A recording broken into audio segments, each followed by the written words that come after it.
As you would expect, board of directors are often involved in some charitable giving, and board charity comes in two flavors. Some companies have charitable foundations that directly donate, and then many companies donate on a more ad hoc basis. These companies often have charitable giving policies, even though it's not required that they have them. Why? Today on Zippy Point.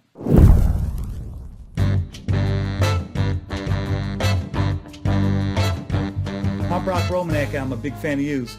The reasons why companies adopt charitable giving policies is to keep them out of hot water. Giving to the wrong charity could really harm a company's reputation.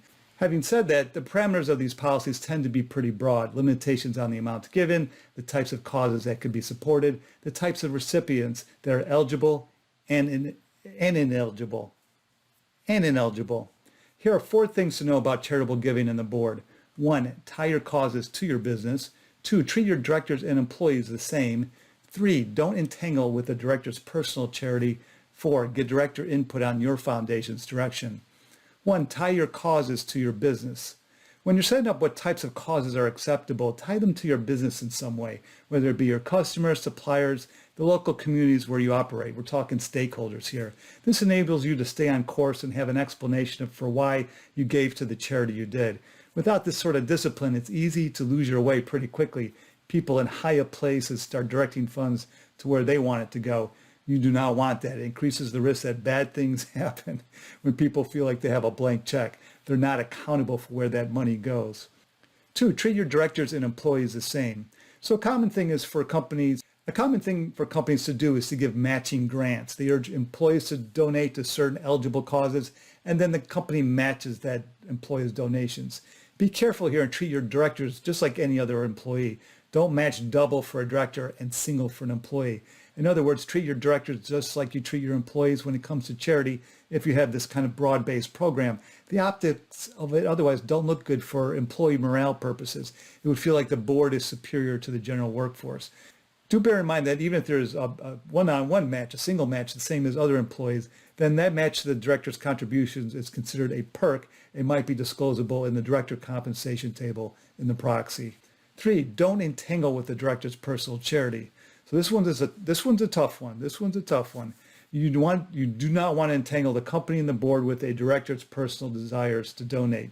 You definitely don't want to blindly commit to a director's charity of choice. Each charity has to be closely vetted to determine whether it may be controversial.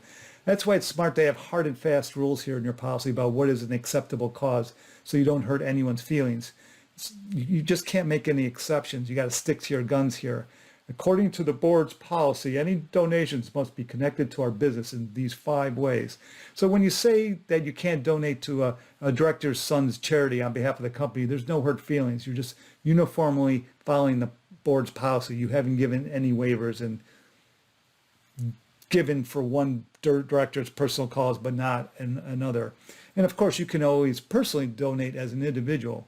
I'll throw in a reminder here that if you do get entangled with a director's preferred charity, you'll need to consider possible disclosures in the proxy for both the director's compensation table and possibly even as a related persons transaction depending on the director's role with the charity. 4, get director input on your foundation's direction. So every year or so, the head of the company's foundation, if you have a foundation, should meet with the appropriate board committee to update them how the foundation is fostering principles supporting the company's business, its employees and customers, the stakeholders. This is typically your governance committee.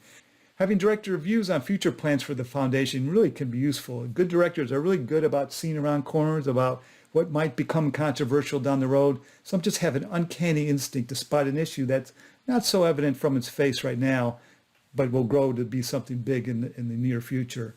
And perhaps it's because they're having similar conversations on the other boards that they said, but whatever, they're smart people. They can see around corners.